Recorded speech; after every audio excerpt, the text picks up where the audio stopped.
두물머리에서 우리 이코노미스트를 하고 계시는 우리 빈센트님 모시도록 하겠습니다. 네. 어서 오세요. 어서 오십시오. 네, 안녕하세요. 두물머리 빈센트입니다. 네. 뭐 얼굴도 미남이지만 목소리는 훨씬 더 미남입니다. 아유, 아니 고맙습니다. 사실은 우리 빈센트님 팬이 되게 많아요. 아, 그렇군요. 우리 또 인포맥스도 여러 번 오셨고 또 지금 다른 방송 MC도 맡고 계시잖아요. 예.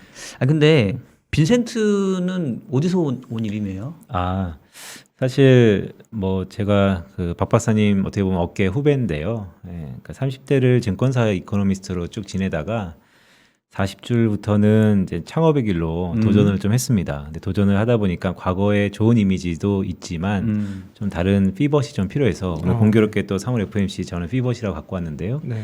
그래서 새로운 이름으로 한번 살아보자라고 해서 빈센트라는 그러니까 빅터라는 미국 빅토리의 좀 프랑스 이름이라고 보시면 될 것 같습니다. 그래서 나는 또 그 노래 있잖아. 스타리. 네. 아, 노래를 못하겠다. 네. 그 스타리 나인 있잖아요. 아, 노래 잘하시잖아요. 기타도 치시고. 네. 빈센트라는 제목의 노래가 있죠. 예, 그래서 거기에서 왔나, 그 노래 좋아하는데 시켜보려고 했더니만 아, 네. 그건 아닌 거예요? 네, 그거는 뭐 차후에 하도록 하겠습니다. 알겠습니다. 예. 하여튼 뭐 오늘 뭐 다양한 얘기 해주실 건데 참 기대가 많이 되고요. 최근에 쓰신 책 그 넥스트에서도 말씀을 해주셨는데 세계가 직면한 5가지 거대한 변화라고 음. 하셨어요. 오늘 네. 이걸 다 할 수는 없는데 네. 네네. 5가지 변화가 뭔지는 타이틀은 좀 알고 갔으면 싶은데. 잠깐만. 지금 책을 최근에 내신 거죠? 네, 맞습니다. 그러니까 지난주 FMC 날 네. 출간을 했고요. 와. 한 주 정도밖에 안 됐어요. 그럼 네. 진짜 되게 따끈따끈한 거잖아요, 지금. 네, 한 3, 4일 정도 네. 됐죠. 그러니까 네. 사실 아까 대선 저희가 때문에 방송 들어오기 전에 한번 다 훑어봤는데 예. 이코노미스트가 이렇게 방대한 영역을 커버리지 하나 하고 깜짝 놀랄 정도로 네. 궁금해하는 거시적인 문제들이 다 적혀 있었어요. 네. 그래서 목차를 잠깐 봤는데 깜짝 놀랐던 게 러시아 우크라이나 전쟁 얘기가 있더라고. 아, 네. 이건 정말로 최신판이라는 거잖아요. 그렇죠. 맞습니다. 그래서 네. 뭐 여러분들 오늘 방송 들으시면 좀 엑기스이긴 하겠지만 네. 또 이 넥스트라는 책 네네. 좀 꼭 나중에 사보시길 바라겠고요. 책 내용이 많으니까 오늘 하나하나씩 좀 뜯어 보도록 하겠습니다. 일단은 책 얘기는 조금 뒤쪽이라 하고 네네. FMC 지난주에 있었는데 맞습니다. 뭐 사실 뭐 여러분들이 좀 이렇게 소화를 해주시긴 했지만 또 우리 빈센트님만의 좀 시각이 궁금하거든요. FMC 어떻게 보셨어요? 일단 화면이 준비돼 있을 텐데요. 네, 화면에 보시는 것처럼 3월 FMC를 한마디로 어떻게 정의할 수 있는가? 저는 피벗이라고 정의하고 있습니다. 네. 그러니까 그 전에 정책이 바뀌었다라는 것이죠. 파우루장이 그 전까지는 경기에 좀 더 무게를 뒀었다면 이번 3월 FMC를 계기로 경기보다는 인플레이션에 상당 부분 무게중심이 이동했다라고 보고 있고 이렇게 바뀜으로써 인해서 나중에 나타나는 나비 효과라든지 그 다른 것들을 우리가 전략적으로 집중해야 된다라는 생각을 갖고 있습니다. 결론을 그냥 좀 말씀드릴게요. 제가 생각했던 3월 FMC는 크게 한 4가지가 중요해 보입니다. 첫 번째로는 성명서는 상당히 매파적이었죠. 이보다 더 매파적이었던 FMC가 있을까라고 생각할 정도로 매파적이었고요. 일말의 변화들이 있는데 코로나 때문에 미국 경제가 이렇다 저렇다라는 내용은 없어졌습니다. 이제 우크라이나. 우크라이나 사태로 인해서 단기적인 미국의 불확실성이라는 얘기했는데 여기에 불확실성의 주어는 인플레이션입니다. 따라서 이것이 의미하는 것은 우리 흔히 올해 미국 경제를 봤을 때 인플레이션이 상반기에 피크, 좀 더 빠르면 기저효과, 역기저를 감안한 3월달 수치가 피크라고 봤었는데 연준도 자체 모형에 그 정도 베이스 라인이 깔려 있는 것이죠. 근데 이번에 우크라이나 사태로 인해서 그 부분들이 좀 지연됐다라고 파우루장의 멘트에서도 저는 이제 포착을 했고요. 그래서 성명서는 상당히 매파적이었다. 인플레이션에 대해서 불확실성을 좀 더 무게를 뒀다. 더 나아가서 QT는 이제 조만간 시행될 거다라고 봤는데 뒤에도 제가 잠깐 말씀드리겠지만 2015년에는 2번 정도 예고를 하고 시행을 했습니다. 근데 이번에는 감히 항상 이런 전망할 때는 좀 떨리는데요. 저는 5월 달에 시작할 거라고 봅니다. 더 이상 미룰 여지가 없다라고 보고 있고요. 상당히 빠른 스텝이죠. 이런 것들이 글로벌 경제가 이제 해석하는 데 있어서 금융시장에 해석하는 데 있어서 좀 이견이 분분한 상태라고 보고 있고 두 번째 제가 주목했던 거는 이제 점도표입니다. 그러게 그것 좀 여쭤보고 싶어요. 점도표가 나왔으니까 이게 요번에 롱거런 네. 그러니까 장기 중립금리가 하향했죠. 떨어졌잖아요. 네. 그거에 대해서 사실 해석이 되게 네, 네. 중요할 것 같거든요. 근데 이제 저보다 훨씬 더 전문가시니까 3월 FMC 끝나자마자 채권 시장에 해답을 약간 줬죠. 금리가 전부 하향했습니다. 그러니까 지금의 10년물 금리는 이미 많은 부분이 반영했다라는 것이고 사실 화면에 보시는 것처럼 점도표가 332에서 740으로 바뀌었는데요. 이것은 연준의 가이드라인이고요. 이렇게 된 적은 사실 역사적으로 별로 없죠. 그렇기 때문에 앞으로 이 부분이 어떻게 바뀌는지가 초미의 관심사인데 재밌는 게 있더라고요. 올해 7번, 내년에 4번, 총 11번. 그러면 점도표상으로는 이번 통화정책 긴축은 강하고 짧게 내년 말이면 끝납니다. 그럼 올해 3월 달부터 시작했기 때문에 내년 말이면 21개월이잖아요. 이 21개월이라는 그 개월 수가 제가 옛날에 이코노미스트 할 때 되게 뇌리에 스쳐가지고 다시 데이터를 확인해 봤더니 1970년대 이후에 미국의 7번의 금리 인상기의 평균이에요. 아, 평균이 그렇게 짧았나요? 한 번 금리를 올리면 21개월 올렸습니다. 네. 물론 그보다 훨씬 더 길은 적도 있고 짧은 적도 있죠. 그래서 평균이 21개월. 그래서 이번에도 글쎄요, 공교롭게 내년 말에 끝나면 과거 평균 정규 수준이다. 그 말은 건 뭐냐면 빠른 것도 아니고요, 늦은 것도 아닙니다. 아니 그동안의 금리 인상이 되게 점진적이었나 봐요. 점진적이었기 체감적으로는 때문에, 되게 네. 짧은 것처럼 느껴지거든요. 21개월이. 7, 80년대 좀 짧았죠. 네, 그다음에 2000년대 들어와서는 좀 점진적이었고요. 네. 그리고 이제 우리 일반인들을 위해서 네, 연준은 한번 방향을 잡으면 꽤나 오랜 동안 네. 방향성을 지키는 거죠. 그러니까 맞습니다. 말씀하신 대로 한 11번은 그냥 쭉 간다. 21개월 동안은 네. 한 방향성으로 금리를 올렸다. 즉 금리가 인상 방향이 앞으로 한 2년간 펼쳐지는 건 거의 기정사실이다. 맞습니다. 이렇게 게임을 놓고 게임을 해야 된다. 그렇죠. 전제를 놓고. 네. 그래서 이 책에서도 제가 왜 넥스트라고 여쭤보셨잖아요. 코로나 이후에 바뀌는 넥스트 스테이지 5가지의 국면 중에 첫 번째가 넥스트 레벨입니다. 우리 흔히 SM의 어떤 가수가 넥스트 레벨이라고 했잖아요. 네. 여기서 레벨은 금리 수준이에요. 네, 금리 수준이 이제는 저금리 시대는 끝났다. 그렇다고 고금리가 아닌 중금리 시대라고 적어도 2, 3년은 갈 거다라는 것이 좀 잘 담겨져 있어서 그 말씀을 좀 드리는 거고. 그리고 두 번째 맨 마지막에 보시면 이거는 제 나름대로 좀 재밌었던, 다들 블라드 총재의 50bp 어떤 점도표의 3포인트 이상의 점. 하지만 저는 개인적으로 닐 카시카리 총재를 뭐 좋아한 건 아니고 항상 이렇게 봐왔었는데 최극단의 비둘기이기 때문에 올해는 투표권이 없어서 약간 관심 바뀌죠. 하지만 내년도 금방 돌아옵니다. 그래서 저는 이 닐의 변심이 좀 더 큰 것 같습니다. 닐이 이번에 1.87로 찍었거든요. 닐이 그걸 찍었는지는 어떻게 혹시 알 수 닐이 있나요? 사후적으로 끝나고 나서 블러드와 함께 연설을 했는데 거기서 똑같이 얘기를 한 겁니다. 1.87호는 미디엄 값이거든요. 그러니까 비둘기전 사람이 이제는 변심을 했다라는 게 저는 훨씬 더 의미가 있다. 그러면 최하단을 찍은 사람이 닐 카시카리인데 1.87호예요? 1.87호가 지금 미디엄 값이에요. 미디엄 값이잖아요. 네네. 1.9. 네네. 그런데 그러면 제일 낮게 찍은 사람은 얼마나 있다라는 찍었어요? 거죠. 그건 아직까지 모르죠. 그건 모르고. 네. 근데 이제 궁금하다. 닐이 네. 비둘기파에서 중립으로 변신했듯이 네네. 누군가는 중립적이었다가 비둘기로 변신해가 있다는 얘기잖아요. 지금. 맞습니다. 그게 또 이제 재밌는 해석인 거죠. 제가 그래서 화두를 던지는 겁니다. 저는 이 닐의 변심이 항상 밑에 마무리 하단을 지지했던 분이 바뀌었다는 겁니다. 그래서 이런 부분들이, 왜냐하면 저는 내년이 좀 중요해 보여요. 과연 올해 7번 더 나가서 내년 4번 총 11번을 올릴 수 있을까? 왜냐하면 또 멤버가 체인지 되잖아요. 그래서 네. 이런 부분들이 점도표에서 좀 재밌었고, 화면에 보시는 것처럼 가장 중요했던 건 이제 중립금리 수준이 2.5에서 2.4로 내려갔다는 것이죠. 그렇다면 내년 말부터는 중립금리 이상에서의 수준을 계속해서 유지할 수 있을까에 대해서 또다시 그럼 결국 경기는 지금 판단해서 우리가 어떻게 해석할 수 있을까, 이런 것으로 해석이 되기 때문에 결국 이번에 점도표에서 가장 제가 주목했던 것은 이 레인지가 이렇게 넓을 수가 없습니다. 결국 그렇지. 연준 위원도 모른다는 거죠. 3.0에서부터 1. 초 얼마까지 퍼졌으니까 그렇죠. 1.9가 나왔을 맞습니다. 거 아닙니까? 네. 아니 그리고 사실 연준 위원들을 좀 까자면 12월 FOMC 때 0.9를 연도 말로 미디엄 값을 제시했는데 맞습니다. 지금 3개월 만에 1%포인트, 그러니까 4번의 금리 인상을 더한 거잖아요. 네. 그럼 뭐 사실 이분들도 뭐 할배들이라고 누가 제가 얘기한 게 아니라 우리 채팅창에 얘기하셨는데 이분들도 모르는 건 마찬가지고 네. 시장 상황과 경제 환경에 따라서 왔다 갔다 휘둘리는 분들이니까 이거 점도표 또 시간 가고 뭐 여건 바뀌면 또 변할 수 있는 가능성 분명히 열려 있는 거 아닙니까? 그렇죠. 저는 이제 항상 샘물적으로 데이터 디펜던트 한다는 것이 많이 바뀔 가능성을 지금부터 염두에 둬야 된다라는 말씀을 드리는 거고요. 그러니까 감히 좀 전망적인 얘기인 것이죠. 세 번째 제가 중요했던 거는 이제 프로젝션인데요. 성장률을 낮추고 인플레이션을 올렸는데요. 저는 이 역시도 여전히 낙관적이다. 왜 그렇게 보냐면 좀 수치적으로 말씀드리면 올해 2.8%, 기존의 4%에서 성장률을 낮춤에도 불구하고 실업률의 전망이 올해 내년이 다 3.5로 똑같습니다. 그러게. 네, 그 말은 건 뭐냐면 이 그동안 우리가 쭉 했던 경제 띠오리들이 전부 무시된다는 것이죠. 더 나아가서 파월 의장이 어떤 얘기를 했냐면 고용시장이 과열 구간에 있다. 그러니까 경기가 좀 둔화되더라도 여전히 완전 고용 수준을 유지할 거다.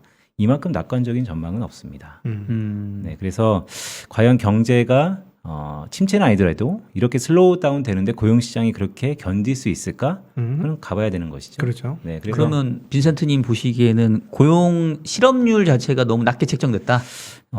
저는 두 가지로 해석합니다. 첫 번째는 역시 연준이 실기일 수도 있죠. 근데 이 실기는 상당히 인플레이션 실기하고 좀 다를 것 같습니다. 충격이 부정적으로 있을 것 같고요.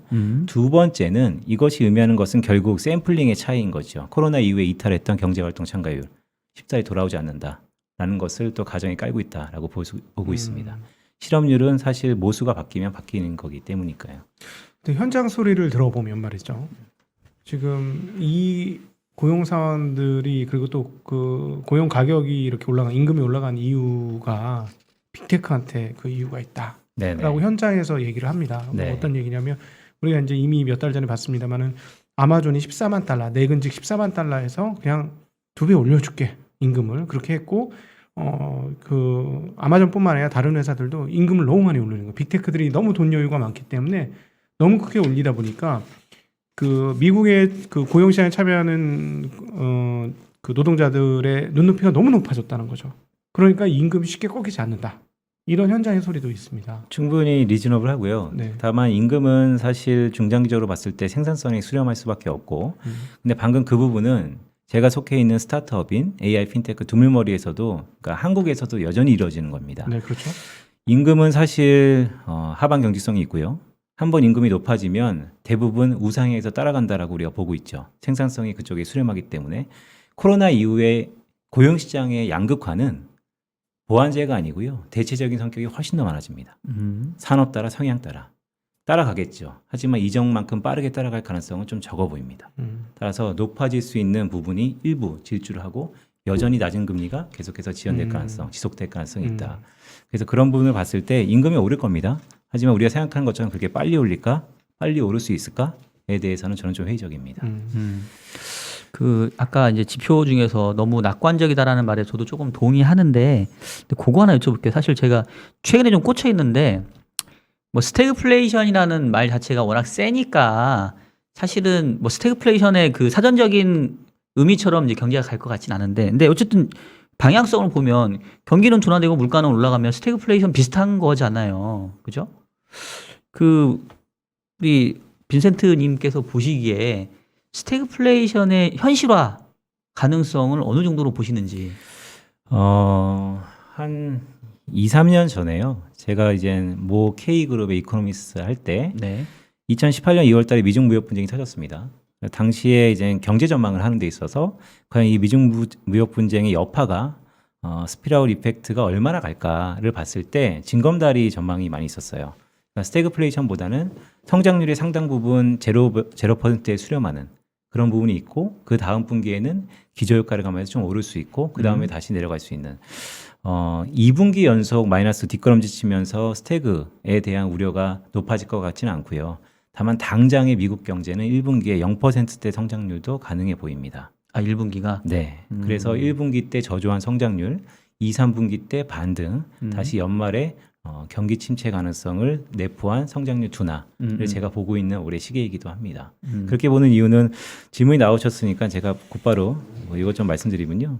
요거죠. 네, 그렇죠. 사실 요거 때문에 제가 말씀드린 거예요. 그렇죠. 근데 이게 사실 뉴욕 페드에서 1년 뒤에 경기 침체 확률을 발표하잖아요.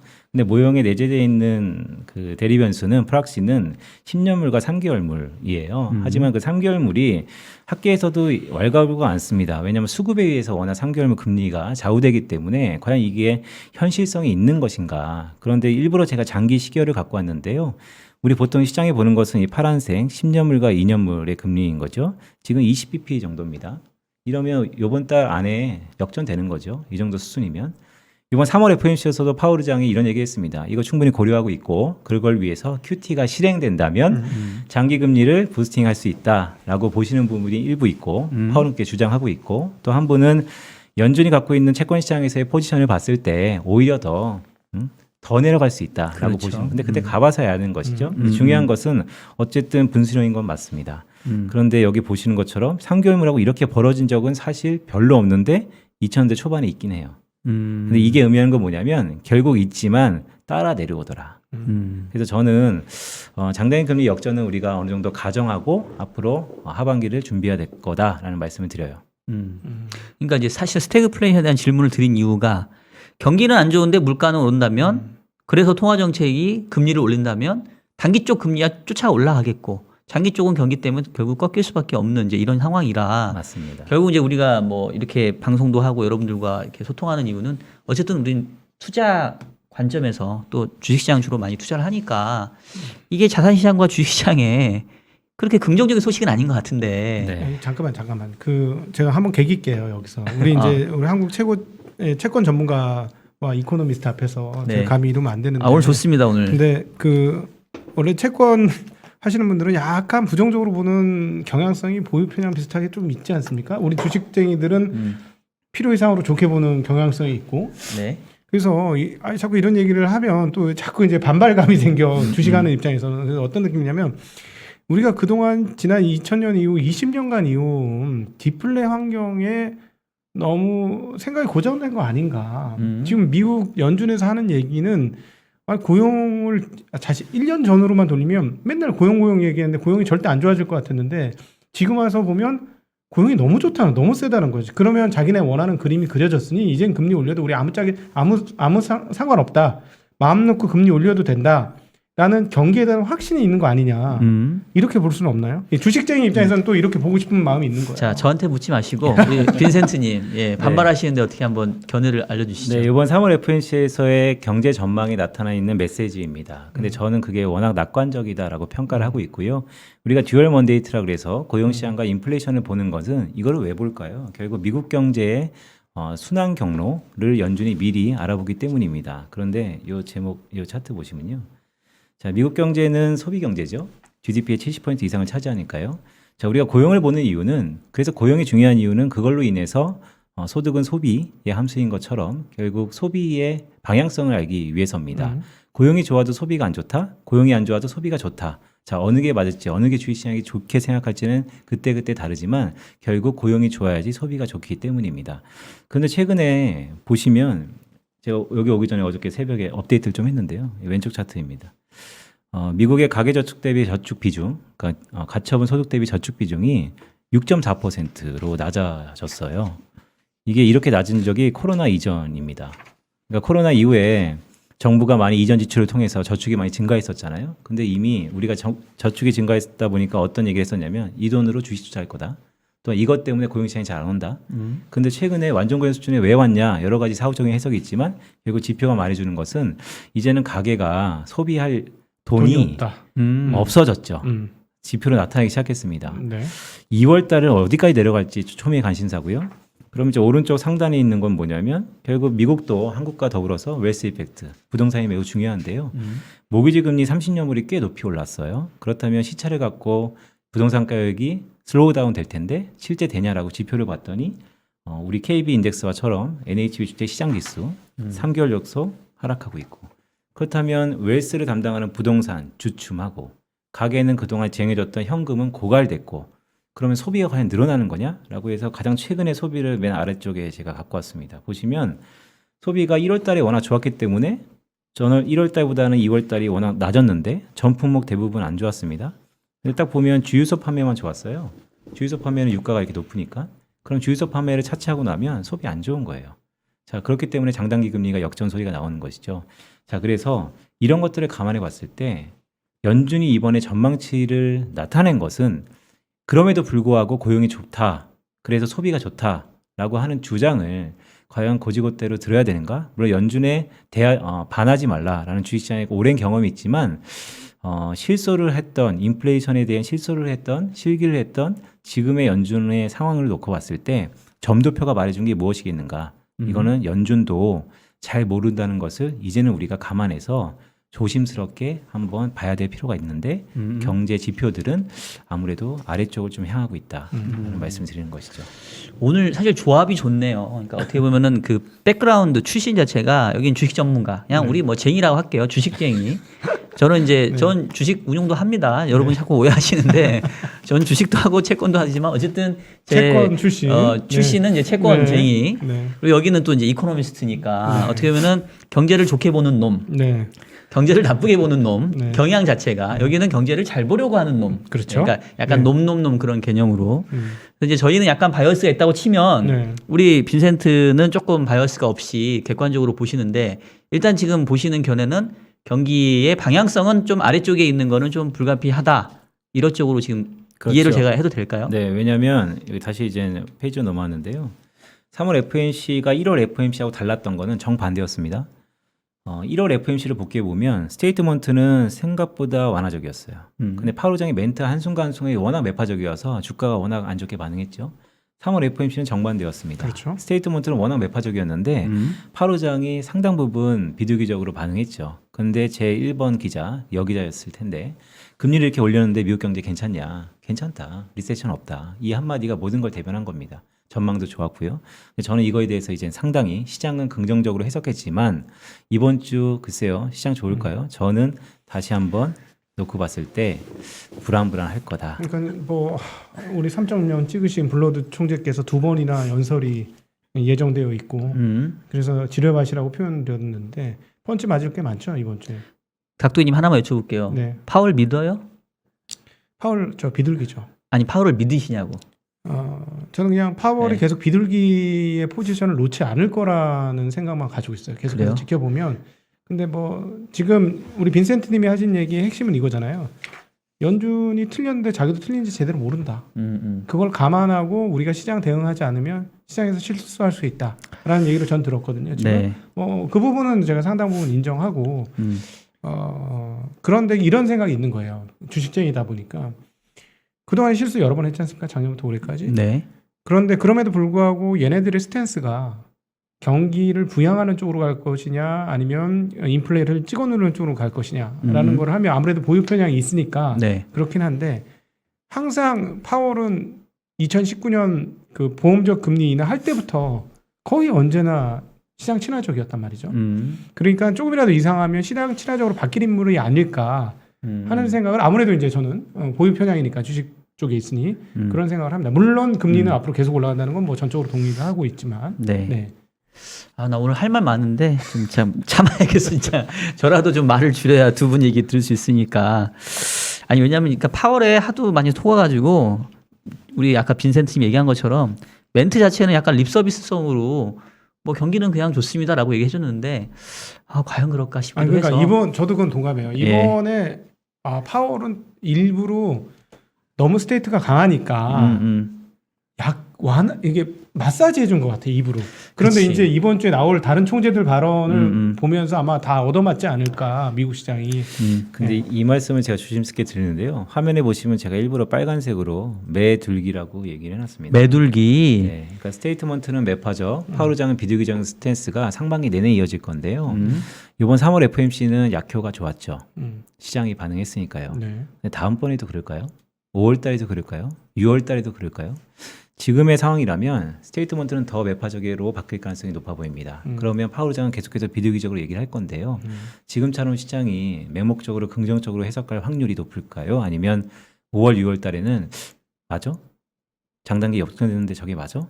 의심을 할까요? 저는 확률적으로 보면 후자도 생각을 해볼 필요가 있다라는 말씀드리는 것이죠. 뭐 충분히 그건 신빙성 있어 보입니다. 저도. 네, 아까 빈센트님 얘기 중에 이제 장단기 금리 역전이 눈앞에 왔다고 얘기하셨는데 사실 그래서 그거에 대한 약간 보완적 성격으로 QT도 하려고 하는 것 같은데 맞습니다. QT의 그 예정된 어떤 전망하고 이거에 따른 영향도 한번 말씀을 좀 주시죠. 이 페이지를 좀 보시면 될 것 같아요. 이제 전망입니다. 사실 전망은 지금의 많은 정보를 갖고 미래를 예단하는 것이죠. 하나의 가이드라인인 것입니다. 2015년 케이스와 2022년 정상화를 놓고 봤을 때 상당히 빠르죠. 잘 아시는 것처럼 2014년에 QE 종료하고 금리 인상까지 1년, 지금은 3월 달에 종료 동시에 금리 인상. 더구나 2015년 케이스를 보면 두 번의 예고 이후에 QT 시작. 지금은 바로 저는 다음 달에 5월달 45일 후에 시작할 거라고 보고요. 자, 대자대조표가 4조에서 9조로 올라왔기 때문에 그냥 러프하게 전망을 하는 입장에서 보면 그 전에 한도가 100억에서 500억 달러까지 증가했으면 이번에는 200억에서 1000억 달러까지 증가하는 것으로 보고 있는 것이죠. 그런데 문제는 그때랑 지금이랑 상황이 다른 건 최근 월스트리트저널의 헤드라인에 계속 이런 얘기가 나오죠. 미국의 0세부터 40세까지에 물어봤을 때 이 세상 여태까지 경험하지 못한 게 무엇이 있느냐? 코로나보다 인플레이션이라는 것이죠. 그냥 40년 내에 최고치니까 0세부터 40세까지는 여태까지 보지 못한 인플레이션을 본 겁니다. 그렇죠. 상황이 다르다는 것이죠. 그래서 저는 QT가 좀 세게 올 가능성이 높고요. 금리 인상도 상반기에 되게 세게 갈 가능성이 있다라고 봅니다. 상반기까지는. 상반기까지. 네. 하지만 하반기에는 말씀드렸던 것처럼 그러면 경기도 주춤하고 인플레이션에 대해서 상당 부분 제어가 될 거냐 말 거냐의 논의가 있지만 그러면 주식시장 입장에서 가장 부담스러운 것은 연준이 그럼에도 불구하고 70년대 스텝을 밟을 가능성. 저는 역시 그 가능성은 없다라고 보는 것이죠. 요번에 그 2015년의 통화정책은 정상화는 미완의 정상화입니다. 결국 완성을 못 시켰어요. 미중 무역 분쟁도 터졌고 네. 2019년에 결국 안 됐죠. 이번에도 역시 똑같이 통화정책 정상화는 미완의 정상화가 될 것으로 봅니다. 그게 경기 침체로 인해서 다시 완화적으로 갈지 아니면 우리가 생각하지 못한 것에 의해서 갈지는 모르겠으나 이전보다는 훨씬 더 가능성을 열어두고 봐야 된다. 그렇다면 주식시장 입장에서는 결국 완화적인 가능성도 3, 4분기에는 상당 부분 무게중심을 갖고 있겠죠. 사실 이제 QT에 대해서 제가 좀 걱정하는 이유는 QT의 경험이 한 번밖에 없잖아요, 우리가. 맞습니다. 예, 2017년부터 2019년도 QT를 하는 기간 동안 미국 시장은 사실 지나놓고 보면 횡보였기 때문에 그들은 걱정 안 하죠, 우리가. 미국을 제외한 신흥국, 특히 한국 증시도 QT가 진행되는 동안 25%씩 주가가 폭락을 했기 때문에 사실 그것 때문에 이제 뭐 대부분 걱정을 하는 것 같은데 어떻게 보세요? 요번에 QT가 진행이 되면 네. 과거와 같이 미국 이외 국가들의 조정폭이 좀 더 세게 나타날 가능성을 크게 보시는지 아니면 한 번의 경험이 있으니까 조금 덜 할 것인지 조금 어려운 질문일 수 있지만 한 번의 경험을 했는데도 불구하고 저희가 셋이 모여서 똑같은 논의를 하는 이유는 그 경험이 부족했던 것 같습니다. 저는 반복될 거라고 봅니다. 빈센트님 좀 약간 뷰가 약간 약세뷰로 많이 안 본 사이 좀 바뀐 것 같은데. 그러니까 저는 예. 안 좋을 때 안 좋은 얘기를 하는 거는 제가 타 네네. 방송에서 많이 말씀드리겠지만 네. 연말에는 지금보다 주가 지수가 매우 좋을 거라고 봅니다. 연말에는? 다만, 네. 근데 올해는 투자할 수 있는 기간이 되게 짧다라고 보고요. 되게 뎁스 있게 투자를 해야 된다고 보고 11월 달 미국의 중간 선거 이후까지도 위험 자산을 가져가는 것은 어떻게 보면 더 불확실성을 높이는 격이다. 오히려 가을쯤에는 익절을 한번 하고 가자라는 말씀을 계속해서 드려요. 그렇게 보는 이유는 결국 연말에는 다시 한번 경기 침체에 대한 우려가 지금보다 훨씬 더 현실화될 가능성이 높습니다. 단 우리가 3월 FOMC 이전까지만 하더라도 더 글로벌 증시가 조정을 받았던 이유는 이 블랙박스 블랭크였다는 것이죠. 그런데 실제 3월 FOMC 이후에 파월 의장이 비둘기적으로 표현을 했던 아니면 금리가 많이 못 오른다는 기대감이 형성됐던 결과적으로 보면 금융시장은 좋습니다. 여러 가지 이유가 있겠죠. 근데 제가 볼 때는 하나하나씩 불확실성이 다 해소되는 가운데 있는 거라고 봅니다. 5월 달에 QT가 되는 것이 지금 당장은 상당히 불확실성이라고 보이지만 지금이요. 하지만 5월 달 QT 이후에 가이드라인만 제대로 선다면 드러난 악재는 결국 악재가 아니다라는 시장의 오랜 격언을 다시 한번 우리가 누릴 수 있지 않을까라고 보고 있습니다. 오히려 저는 QT가 규모가 커지면 시장 충격이 상당히 있지 않을까 하는 걱정은 좀 있고 지금 걱정하시고 계신 뭐 상반기 상당히 매파적일 거라는 부분은 뭐 나스닥 지수가 20%나 빠지면서 시장에 좀 녹인 거 아닌가 하는 생각도 좀 들거든요. 그러니까 인정은 하는데 말씀하신 건 뭐 다 옳은 얘기를 하셔서 다 인정을 하는데 그럼 지금까지 빠졌던 20%는 무엇인가? 그러니까 지난 주말에 그렇게 높은 반등이 나오지 않았느냐? 저도 그건 좀 과하다고 생각해요. 지난주에 있었던 반등은. 근데 그거는 상당 부분 녹였다고는 생각 안 하시나요? 그렇죠. 그러니까 기술적 반등은 분명 요소 있을 겁니다. 네. 하지만 우리가 추세적으로 쭉 들어올리는 상승의 압력이 우리가 생각하는 이런 불확실성들이 다 모든 사람들이 인지하기 전까지는 그 탄력적인 부분은 상당히 제어될 수밖에 없다라고 보는 거고 그게 미세한 이제 분수령이 있는 것이죠. 물가를 먼저 잡고 경제가 괜찮아질 거냐 아니면 물가를 잡는 데 있어서 경제가 무너질 거냐 그 초미의 분수령에 있어서 지금은 그래도 쌍방향의 깜빡이를 켜고 보여야 될 때가 아닌가라고 보는 거죠. 지금 어느 한순간 심증적으로 괜찮아. 이젠 다 불확실성을 다 봤잖아. 이젠 못 먹어도 좀 늦게 가도 가면 가는 거지 라고 하기에는 글쎄요. 긴축의 시대에 과연? 이라는 생각이 드는 것이죠. 네. 저희 채팅창에 좀 여쭤봐 주길 바라는 질문이 있어서 제가 여쭤볼게요. 여러분 저희 채팅창에 신경 씁니다. 예, 너무 서운해하지 마세요. 그 사실 이제 QT에 대해서 방안이 두 가지가 있잖아요. 옵션이 재투자를 안 하는 방식, 맞습니다. 내지는 이제 적극적으로 채권을 파는 방식. 맞습니다. 근데 사실 뭐 분분하긴 한데 또 MBS 같은 경우는 만기가 워낙 기니까 예를 들려면 좀 팔아야 되고. 맞습니다. 혹시 일단 QT의 방식을 어떻게 예상을 하고 계시는지. 네, 화면에 보시는 것처럼 과거에는 왼쪽 차트에 있는 재투자 중단 방식을 했죠. 완만합니다. 그렇기 때문에 한 번의 충격 이후에 시장이 순항할 수 있었고요. 과연 이번에도 그렇게 할 것인가? 그럼으로 인해서 장단기 금리 역전을 방지할 수 있을 것인가? 초미해가 있는데요. 결론부터 말씀드리면 처음에는 재투자 중단 방식으로 갈 것 같습니다. 왜냐하면 파월 의장의 논의가 3월 FOMC 의사라고 좀 더 봐야겠는데 4월 7일 겁니다. 그 전까지의 논의를 보면 일단 재투자 중단 방식으로 하겠다라는 쪽으로 가닥이 잡혀 있는 것 같습니다. 하지만 말씀 주셨던 것처럼 지난 2008년도에는 장기채를 많이 사서 워낙 기간이 길었다 보니까 부작용이 많았어요. 그리고 이번에는 중기채랑 단기채를 좀 사서 만기가 짧습니다. 하지만 MBS는 여전히 오른쪽 차트에 보시면 블룸버그 데이터인데요. 2035년부터 만기가 도래하니까 이것을 높은 금리로 봤을 때 먼저 생각을 해야 될 요인이 충분히 있는 것이죠. 왜냐하면 연준은 계속해서 MBS보다는 국채를 좀 더 많이 가지고 싶다라는 얘기를 계속 하고 있으니까요. 그래서 지금부터는 이제 철저히 데이터 디펜던트인 것 같습니다. 첫 번째, 재투자 중단 방식으로 간다. 단 경기가 워낙 안 좋고 금리 역전 현상을 방어하지 못한다면 MBS 아마 매도할 가능성이 있다라고 저는 보고 있습니다. 지금 이제 또 뒷부분에 또 우리 최근에 러시아 얘기도 있으셔가지고 이제 요 정도만 하고 좀 넘어갔으면 좋긴 한데 제가 마지막 하나만 여쭤볼게요. 네. 사실 최근에 그 기자간담회였나 아니면 그 무슨 국회 청문회 같은 데에서 누가 이제 파월 의장에게 물어봤잖아요. 폴 볼커의 업적에 대해서. 그래서 70년대의 하이퍼 인플레이션을 어떤 수단과 방법을 가리지 않고라도 잡았는데 그렇게 할 용기가 있냐라는 질문에 하겠다라고 얘기를 했는데 지금 사실은 물가를 쉽게 잡기가 어려우니만큼 결국 경기를 훼손시킬 수밖에 없지 않냐라는 생각도 드는데 그 질문에 그게 담겨져 있는 거죠. 예, 어떻게 우리 빈센트님은 생각하십니까? 그런 의미에서 첫 번째 질문에 아직까지 파월은 경기는 괜찮다라고 얘기했지만 결국 트레이드오프인 것이죠. 하나는 분명히 손해를 볼 수밖에 없는 상황입니다. 그게 연준이 얘기하는 것처럼 금융시장이 참 환호할 정도의 그 순탄한 길을 사이사이 갈 수 있을까? 저는 연준이 그러길 바라면서도 그렇지 않을 가능성을 충분히 대비해야 된다라고 말씀을 드리는 거고요. 폴 볼커가 사실 그 시대에 살았던 사람들의 해석과 지금 바라보는 사람들의 해석이 좀 다릅니다. 사실 당시에 폴 볼커는 인기가 별로 없었죠. 그렇겠죠. 그래서 파월 의장이 그때 사후적으로 3, 40년 뒤에 지금 폴 볼커의 이미지를 갖고 싶다라고 하는 것이 그럼 과연 그 시대의 시대 정신으로 그만큼 어떻게 보면 살해 협박까지 많이 받았으니까요. 과연 할 수 있을까? 저는 어렵다고 봅니다.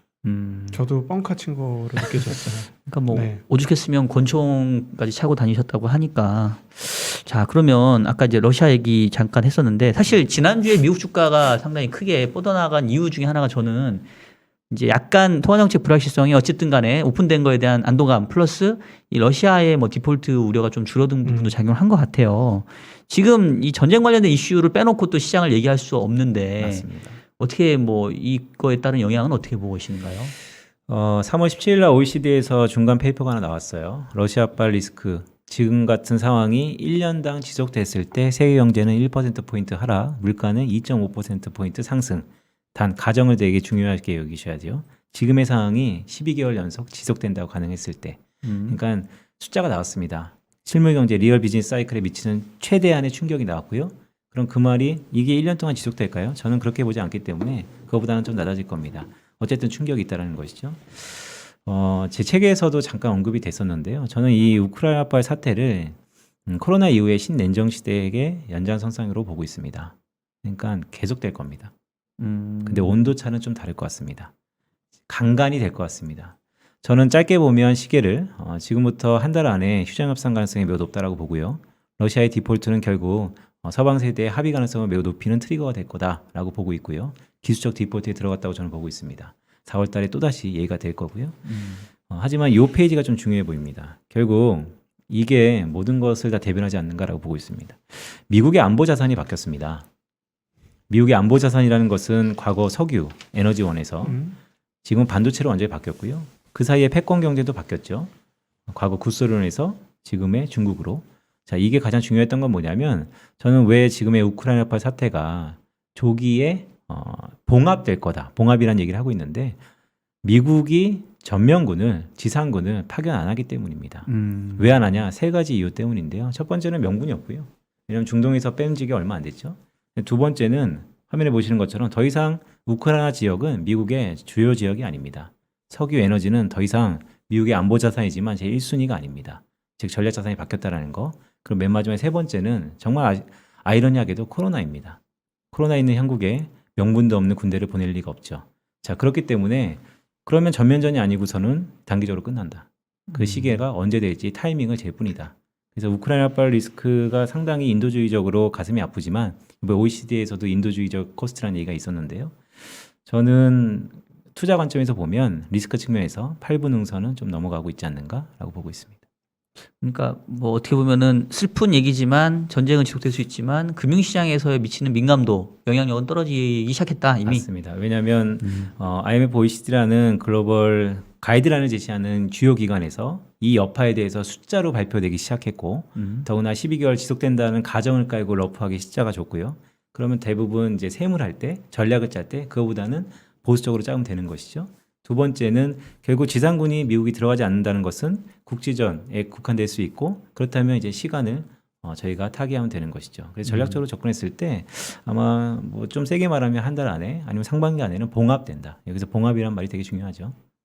그 지난주에 사실은 단기 미국 달러채 단기물 금리가 조금 올랐던 것으로 초단기물 꽤 올랐던 걸로 아는데 아마 그게 말씀하셨던 러시아 디폴트하고도 조금 연결이 되어 있었던 게 아닌가 싶습니다. 그런데 사실은 지난주에 오른 게 그 단순히 저도 이제 의혹하고 있는 부분 중에 하나는 연준이 뭐 시장 친화적으로 얘기해서 그런 거냐 아니면 저 러시아 디폴트 문제가 해결되면서 크레딧 리스크가 없어졌기 때문에 그런 것이냐. 만약 크레딧 리스크가 없어져서 시장이 화나온 것이면 사실 이번 주에 오늘부터 있을 연준 인사들의 발언에 시장이 오히려 상당히 데미지를 입을 수 있다. 한 주가 그렇게 보여지기도 하는데 그거 어떻게 생각하실까요? 미국 재무부가 아마 5월 25일까지 지금의 디폴트 리스크를 좀 유예시켜줬다라는 게 가장 컸고요. 사실은 지난주에는 기술적 디폴트는 이미 들어갔다고 보고 있고 그래서 아까 말씀드렸던 것처럼 우크라이나발 리스크가 잔존하지만 이미 시장의 충격은 벌 덜하게 졌다라고 보고 있고요. 연준의 멘트가 매우 중요한데 이런 거죠. 매파적인 사람이 매파적인 발언을 하는 게 지금 시국에서 과연 엄청난 충격일까.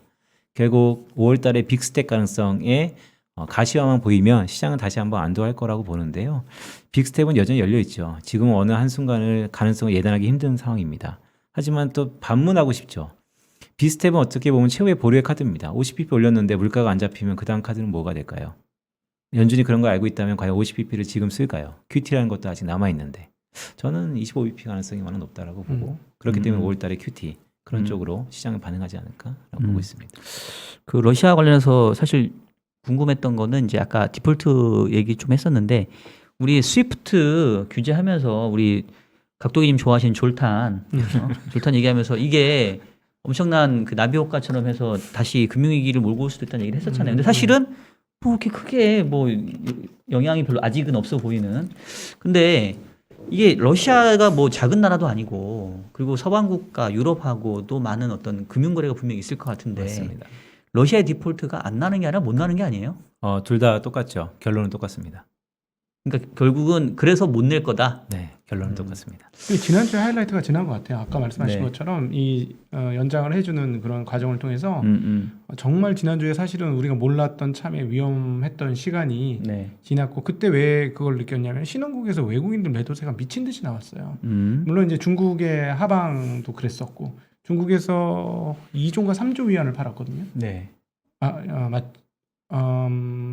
3조 원. 2조 원인가 3조 원 정도를 팔았어요. 유례 없이 많이 팔았습니다. 그러니까 결국 그때는 도대체 왜 이렇게 팔았을까? 낮은 가격에 후려치면서 아무래도 그런 그 신용 위기를 좀 느꼈기 때문에 그런 게 아닌가. 근데 그 이후에 모종의 서로 간에 뭔가 협약이 있으면서 해결이 된 게 아닌가 싶더라고요. 제가 보기에는. 네. 그러니까 이제 제가 질문을 했는데 너무 그냥 단답형으로 답변을 주셔가지고, 그러니까 이제 러시아가 디폴트 나면 정말 러시아만의 문제를 그치지 않고 서방 국가, 미국, 유럽 다 안 좋을 수 있기 때문에 어찌할 수 없이 디폴트를 안 시켜주고 그냥 봐줄게 이런 상황이지 않냐라고 여쭤본 건데, 근데 너무 그러면 또 나이브하게 보는 것일 수도 있지 아닙니다, 않나요? 아닙니다. 제가 봤을 때는 지금 러시아는 전 세계 GDP의 2% 남짓이고요. 이번 네. OECD 페이퍼는 왜 중요하냐면 아시는 것처럼 제가 첫 번째 직장이 국회 예산처에서 시작했습니다. 그러니까 한국의 CBO죠. 이런 굵직한 기관들은 사실 발주자를 대변해요. 이거는 실무대에 있는 인더스트리에 대한 얘기입니다. 그러니까 발주자의 의도가 있는 용역이라는 것이죠. 이번 OECD 페이퍼는 누가 발주했을까요? 제가 봤을 때는 분명히 서방에서 발주했습니다. 네, 그의 의도가 있는 것이고요. 그런 의미에서 보면 디폴트를 내고 싶어도 못 내는 상황이 분명히 있을 수 있다라는 생각을 갖고 있습니다. 그럼 뭐 어떻게 보면은 우크라이나, 러시아 이슈는 그냥 조금씩 우리가 이렇게 넘어가는 걸로. 저는 좀 다른 생각을 하나 갖고 있는데 네. 지금과 같은 동일한 선상으로 금융시장이 크게 무너질 가능성은 미국의 스탠스 변화가 트리거인데 네. 그럴 가능성은 앞에 말씀드렸던 것처럼 안보자의 변화라든지 여러 가지 상황에서 좀 어렵다라고 보고요. 왜냐하면 골든타임을 놓쳤죠. 보내려면 진작 보냈어야 됩니다. 저는 이 부분이 좀 중요해 보이는데요. 이게 나비 효과입니다. 결국 러시아는 이번에 OECD 페이퍼에서 나왔던 것처럼 결국 에너지 아니면 곡물 가격 이 나비 효과 여파가 상당 부분 있을 겁니다. 시간을 갖고. 그런데 왼쪽 차트에 보시면 저는 2010년 7월을 여전히 기억하고 있습니다. 2010년 7월은 러시아의 때 아닌 가뭄으로 인해서 밀이 수출이 금지되었던 그 시기. 밀 가격은 폭등했지만 그때 인플레이션을 다들 두려워했었는데 엉뚱한 데서 터졌죠. 결국 2011년도에 아랍의 봄, 결국 트리거였습니다. 결국 러시아의 이러한 제재의 강도와 확대는 결국 에너지 가격과 아니면 우리가 생각하는 농산물 가격의 상승 그런 것에 가장 여파를 많이 느끼는 게 어딜까? 미국일까? 저는 미국보다는 경기는 유럽 아니면 인플레이션은 신흥국가 중동 그런 쪽이 변화가 훨씬 더 네. 중요해 보인다라는 말씀드립니다. 중동으로 나비 효과가 난다. 2010년도에는 결국 아랍의 봄을 일으켰던 여러 가지 원인 중에 하나, 결국 러시아의 밀 수입을 가장 많이 했던 이집트를 비롯해서 중동 지역의 익스포저가 여전히 지금까지 이어지고 있다라는 의미. 그래서 가격이 높아지는 거 있어서 중동 지역의 상당 부분 지형 변화, 그 부분의 에너지에 다시 한번 크게 상승할 가능성, 그런 부분들이 오히려 더 주목할 포인트다라고 보고 있습니다. 알겠습니다. 뭐 그래도 어떻게 보면은 러시아 이슈 관련해서는 조금 이렇게 낙관적으로 좀 봐주신 것 같은데 그 아까 뭐 얘기했던 내용하고 좀 연결되기도 하고 또 이제 최근에 쓰신 저서하고도 좀 연관돼서 제가 질문을 드리고 싶은데 아까 이제 넥스트 레벨 네, 그러니까 결국은 그러니까 금리가 저금리에서 중금리로 간다는 얘기는 맞습니다. 저는 그 이면에 숨어 있는 거는 디플레이션이 끝나고 네. 뭐 하이퍼까지는 아니더라도 적당한 물가가 이제 나오는 그런 상황이다 이렇게 저는 좀 인식이 되거든요. 네, 책에서 저는 그걸 슬로우플레이션이라고 얘기를 하고 슬로우플레이션. 있습니다. 예. 네, 그리고 또 그 근저 중에 하나가 그 서플라이 체인의 변화. 맞습니다. 그러니까 예전에는 뭐 무역과 교역에 의해서 서로 어떤 단가를 낮출 수 있다고 한다면 지금 좀 그게 아닌 것 같은데 중국의 역할도 좀 변하는 것 같고 네. 혹시 최근에 이제 중국의 역할 변화가 사실 저는 물가에도 그렇고 뭐 어떤 경제 구도상에도 그렇고 이번에도 보면은 또 러시아가 중국하고 또 많이 친해지고 있고 맞습니다. 이 중국의 역할이 상당히 좀 중요할 것 같거든요. 네. 중국의 역할을 어떻게 보고 계십니까? 중국의 역할을 신냉정이라는 이데올로기로 접근할 것인가 아니면 글로벌 밸류체인에서 상당 부분 공장 역할을 했던 것의 변화로 인식할 것인가 사실 책에서는 두 가지 달을 다루고 있는데요. 제가 봤을 때는 투자 관점에서는 후자가 좀 더 중요해 보이겠죠. 전 세계 공장의 역할이 이제는 퇴색되는 거 아닙니까? 좋은 쪽으로는 퇴색이라고 얘기를 합니다. 여기서 좋은 쪽으로는 뭐냐면 서방의 시각에서 보면 다시 한번 재편되는 것이죠. 서방의 밸류체인으로.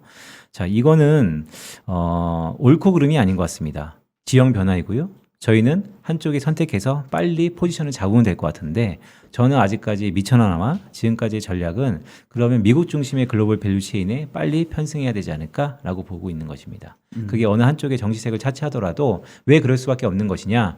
결국 에너지원의 최대 수혜주였던 중동의 헤게모니를 미국이 가져왔고 그러면 지금의 친환경에 대한 스탠다드를 다시 한번 미국이 기초통화가 패권국으로서 만들고 있고 2000년대 초반에 글로벌 스탠다드가 만듦으로써 IT에 큰 변화가 있었던 것처럼 이번에도 분명히 미국 중심에 있을 것 같고요.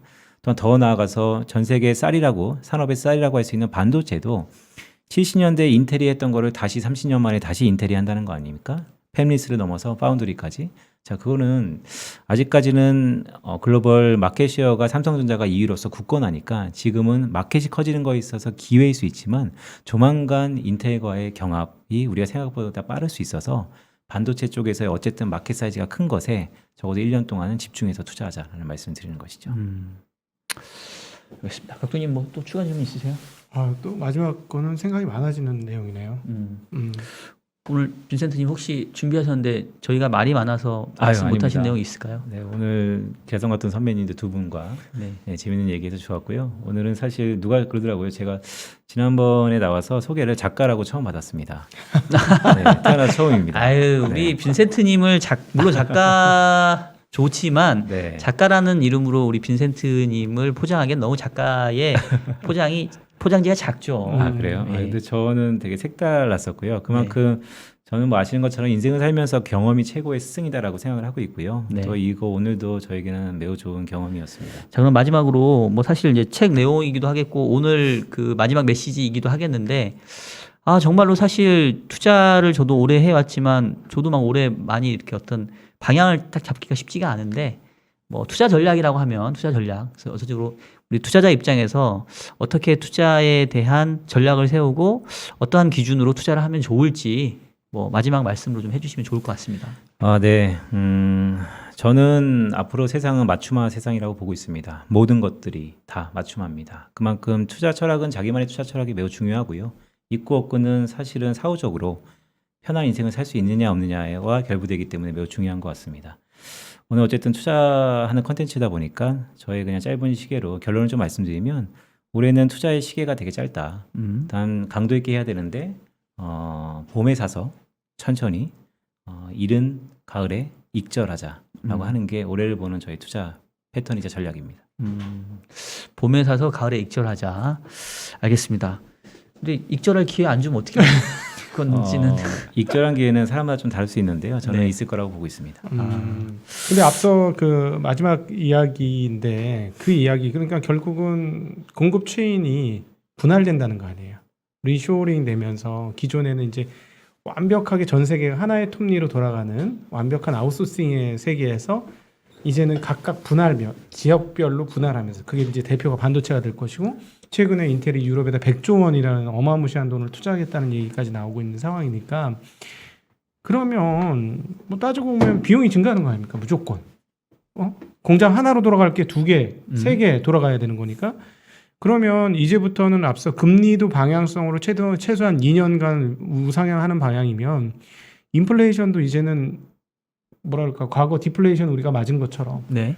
굉장히 긴 사이클의 인플레이션이 시작된 거 아니냐 그걸 받아들여야 되지 않을까 그런 생각도 좀 드는데요. 말씀 주셨던 것처럼 여러 가지가 섞여 있는데요. 먼저 말씀 주셨던 것처럼 산업의 저스트 인 타임 그러니까 효율성을 그렇죠. 이라는 거 저스트 인 케이스로 저희는 효율성보다는 이제는 범용성의 시대로 좀 가고 있다라고 보고 있고 그런 가운데 우리가 익숙하지 않는 국면으로 전환은 분명히 통과 의례가 있습니다. 어느 정도 희생은 불가피한 것이죠. 그게 경기가 될지 인플레이션이 될지 하지만 지켜보자라는 말씀을 첫 번째 드리는 거고 리쇼어링만 있는 게 아니고 니어쇼어링도 있습니다. 결국 전부 다 미국으로 가는 것도 중요하지만 중국 외에 동남아라든지 네. 아니면 대만과 한국까지 올 수 있는 그런 니어쇼어링도 충분히 전략 중에 하나이기 때문에 일단 지켜보시죠 라는 말씀드리죠. 단 말씀드리고 싶은 메시지는 변하고 있는 건 사실이다. 네. 네. 알겠습니다. 오늘 빈센트님 모시고 좋은 말씀 많이 들었고요. 여러분 어떻게 오늘 빈센트님 얘기 잘 들으셨으면 좋아요 한번 좀 눌러주세요. 네. 좋아요 수가 빈센트님 너무 작아서 너무 좋지 않았습니까? 네. 이 정도 수준의 대담을 할 수 있는 게 별로 없을 것 같아요 기회가. 그러니까 네. 아니 또 목소리가 너무 좋으셔가지고 이참 들을 때 되게 쏙쏙 잘 들리거든요. 근데 여러분 이제 제가 계속 기회 있을 때마다 말씀드리지만 저희 연합인포맥스 라이브가 다른 방송하고의 차이점이 저희가 그냥 사회만 보는 그냥 그 MC가 직업인 사람들이 아니잖아요. 저희도 시장에서 저희들 나름대로의 뷰도 있고 저희들 나름대로의 영역도 있기 때문에 저희가 이런 토론하는 분위기를 만들기 위해서 저희가 말을 많이 하는 거지 패널들의 시간을 뺏는 건 아니니까 그 부분 다시 한번 이해를 해주시겠고요. 오늘 너무 감사드리고 다음번에 또 찾아오시기를 기대하겠습니다. 네, 오늘 좋은 경험이었습니다. 네, 고맙습니다.